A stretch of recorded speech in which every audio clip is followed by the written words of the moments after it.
5차 재난지원금에 이의 신청이 폭주를 하고 있습니다. 현재 5만 명이나 이의 신청을 한 상태라고 하고요. 오늘도 폭주를 하고 있다고 합니다. 그 이유는 전국민 하위 88%를 지급하는 기준이 너무나도 애매하기 때문입니다. 누구는 재산도 많고 여유로운데 받는데 어떤 분은 보험료 기준 때문에 어려운데도 탈락하는 경우가 있고, 해외에서 체류하다가 온 지 1년이 넘었는데 행정적 처리가 제대로 안 되어서 해외 체류자로 분류되어 못 받는 분들도 있다고 합니다. 행정적으로 국민들의 재산 정도를 어느 정도 구분을 한다지만 현실을 반영한 재산 수준은 정확한 구분이 어려운 게 현실입니다. 그리고 사정이 어려워 빚에 쫓기는데도 못 받는 분들이 있을 수밖에 없습니다. 따라서 현재 이렇게 많은 분들이 이 5차 재난지원금 이의 신청을 하고 있다고 하고요. 이런 상황 때문에 민주당 측이 하위 90%까지 이의 신청을 하면 이 5차 재난지원금을 지급하는 방향으로 상향을 했다고 합니다. 결국 이렇게 되면은 전 국민의 약 2%가 추가로 더 받게 되는 구조가 되니까 약 100만 명 이상이 더 받게 되는 구조가 되는데요. 그렇기 때문에 꼭 이의 신청을 하셔야 합니다. 행정적인 절차 오류로 재산 계산이 잘못되었을 수도 있고, 가구 구성원이 변경이 되었는데 그게 행정적으로 반영이 안 되어 있을 수도 있고, 해외에 있다 왔는데 아직도 해외에 있는 곳으로 행정적 반영이 안 되어 있을 수도 있습니다. 그래서 꼭 이의 신청을 한번 해보시는 것을 추천을 드리고요. 다양한 이의 신청이 가능한 경우가 있지만 이의 신청 서류를 보면서 가능한 경우를 살펴보자면, 가구 구성 관련 이의 신청은 혼인과 이혼이 있습니다.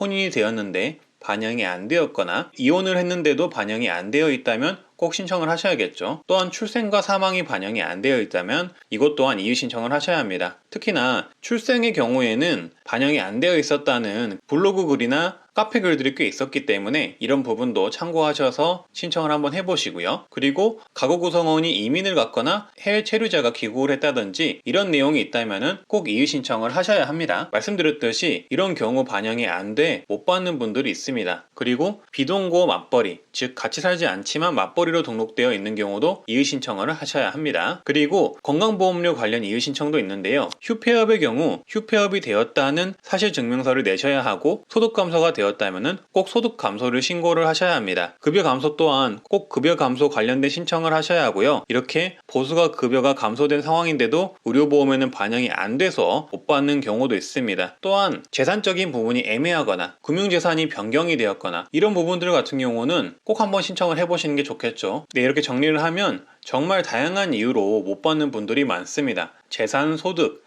가족 구성원, 해외 체류 등 다양한 이유로 못 받는데, 사실 알고 보면 받아야 할 분들도 있기 때문에 이런 부분에 있어서 이의 제기는 당연한 거고요. 특히 소득과 관련해서는 하위 90%까지 지급을 한다고 하니까 소득이 줄으신 분이나 아니면 본인이 애매하다고 판단된다면 꼭 이 5차 재난지원금을 신청을 하셔야 합니다. 애매하면 지급한다고 하니까 안 하는 것보다는 해보는 게 더 좋겠죠. 개인적인 생각으로는 이러다가 전 국민 거의 다 이의 신청을 하면은 받는 게 아닌가 싶기도 합니다. 너무도 불만이나 이의 신청이 폭주를 하고 있기 때문에 정부에서 감당이 안 될 듯 해서 상황이 애매하면 이의 신청하신 분들은 웬만하면 지급하는 방향으로 갈 수도 있겠다는 개인적인 생각이 드네요. 앞서 말씀드린 이의 제기가 가능한 기준들은 참고를 해주시면 되겠고요. 이의 신청을 하는 방법은 다양하게 있는데요. 국민신문고에서 이의 신청을 하는 방법을 알려드리도록 하겠습니다. 인터넷이나 어플로 이의 신청이 힘드신 분들은 동사무소나 주민센터 방문을 해주시고요. 국민신문고에서 이의 신청을 하는 방법은 이렇습니다. 먼저 네이버에 국민신문고 검색을 하셔서 들어가시면 국민지원금 이의 신청이라고 보이실 거예요. 그걸 클릭해 주시고요. 여기서 날짜별로 이의 신청이 나와 있는데 어차피 토요일부터는 누구나 가능하니까 신경 안 쓰셔도 되고요. 중간에 이의 신청 서식을 다운로드 하셔가지고 작성해 주시면 되겠습니다. 서식에 들어가시면은 가구원 조정에 의한 이의 신청과